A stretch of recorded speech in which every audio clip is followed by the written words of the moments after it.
Narration of defeats. Do you know Muhammad Ghori? Yes, you do. The one who won and blinded Prithviraj Chauhan, the last Hindu emperor of Delhi. Have you heard of Bakhtiyar Khilji? Yes, the one who burnt the library of Nalanda, which kept burning for 6 months and killed all the monks who were there. Lastly, have you heard of the war of Panipat between Maratha and Ahmad Shah Abdali? Yes, the Marathas were defeated. Sadashivrao Bhau Peshwa and Vishwas Rao were killed in the war. This is what we have heard in history. A narration of defeat after defeat. But these are all part 1. The part 2 is kept away from us. What is the part 2 of this? In case of Muhammad Ghori, he defeated Prithviraj Chauhan in 1192. But why did he go to Delhi in the first place? 15 years before that, he had attacked India and he had gone to Gujarat, most probably for raiding the temple of Somnath. And at Gawalsad, there was a battle between him and Naiki Devi and Mulraj.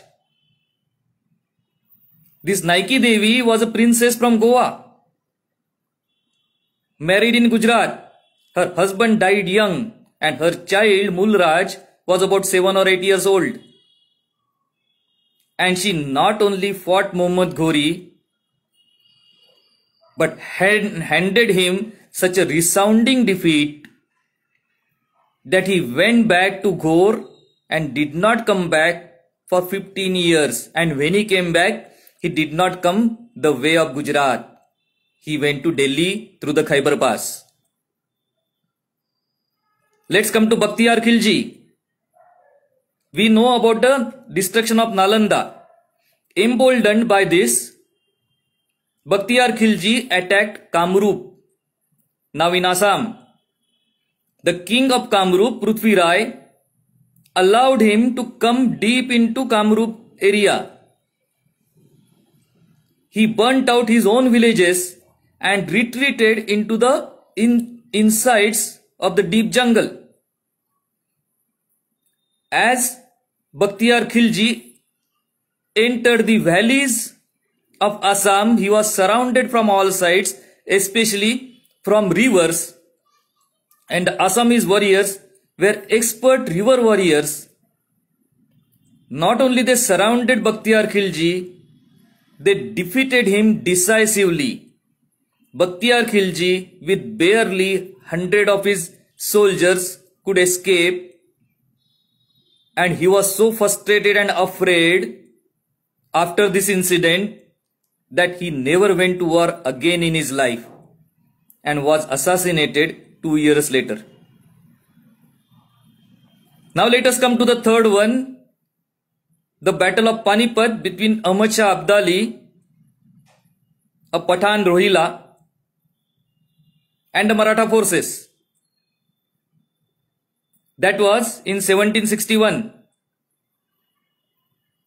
It is said to be a time-changing great battle that turned the fortunes of the Maratha for the worse. But the one who fought in this war, Mahadaji Shinde, who was 30 years of age then, in the next 10 years, he established Maratha suzerainty on all over across the north of India, up to Bengal. Not only that, later on, Ghulam Qadir Rohilla, he attacked Delhi and he captured Shah Alam too. Not only that, he tortured Shah Alam and blinded him. Not only that, he killed all of his princesses and princes and shamed his begums in open darbar. Hearing this, Marathas marched towards Delhi under the leadership of Mahadaji Shinde, who was by now 55 years of age. Not only they defeated the Rohillas, they surrounded them, they caught hold of Ghulam Qadir, hung him from a bamboo, cut off his nose, eyes and ears, and then cut him down in such a gory death that Rohillas never looked at Delhi again. Why these victories are not talked about? Why this part 1 and part 2 is not talked about, and we are taught selective history? That gives us a sense that we have always been getting defeated. No, we have been fighters to the bone, and that is why we exist today. We have had more victories, more resounding victories and bigger victories than our defeats. From each defeat, we have come out stronger like a phoenix. Remember, that is what ancient wisdom is. Namaskar.